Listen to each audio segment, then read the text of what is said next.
आपका पहला सवाल है, कौन सा तत्व सीमेंट की कार्यक्षमता को बढ़ाता है लेकिन अत्यधिक मात्रा में होने पर इसकी क्षमता को कम कर सकता है? ए.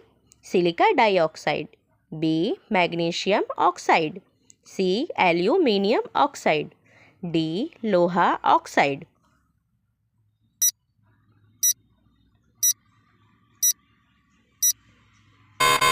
आपका सही जवाब होगा बी. Magnesium oxide. आपका दूसरा सवाल, सीमेंट में सल्फर ट्राइऑक्साइड को शामिल करने का उद्देश्य क्या है? ए. स्थायित्व बढ़ाना, बी. हाइड्रेशन नियंत्रण, सी. कार्यक्षमता बढ़ाना, डी. उच्च तापमान पर क्लिंकर निर्माण को कम करना।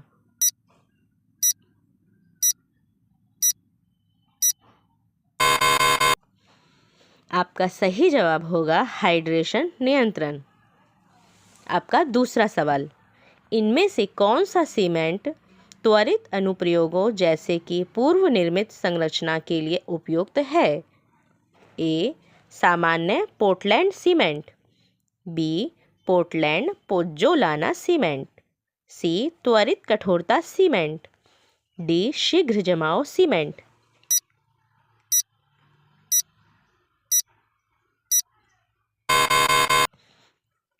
आपका सही जवाब होगा सी. त्वरित कठोरता सीमेंट। आपका दूसरा सवाल, कांच बनाने की किस विधि में पिघले हुए मिश्रण को तेजी से ठंडा करना शामिल है? ए. फ्लोट ग्लास विधि, बी. ग्लास ब्लोइंग विधि, सी. ड्राइंग विधि, डी. स्कूडिंग विधि।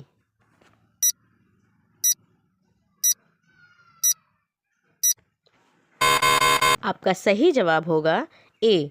फ्लोट ग्लास विधि। आपका दूसरा सवाल, किस प्रकार का कांच ऊष्मा और रसायनों के लिए प्रतिरोधी होता है? ए. फ्लिंट कांच, बी.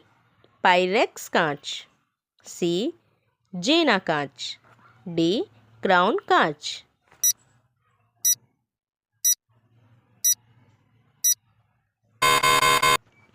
आपका सही जवाब होगा सी. जेना कांच। आपका दूसरा सवाल, बैंगनी कांच बनाने के लिए किस रंग का सामग्री उपयोग किया जाता है? ए. लौह ऑक्साइड, बी. कोबाल्ट ऑक्साइड, सी. स्वर्ण chloride, D. Manganese dioxide.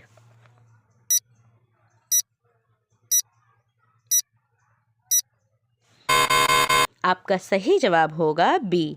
Cobalt oxide.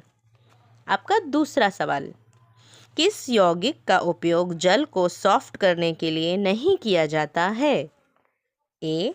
Washing soda, C. B. Sodium chloride, C. Nitric acid, D. Potash.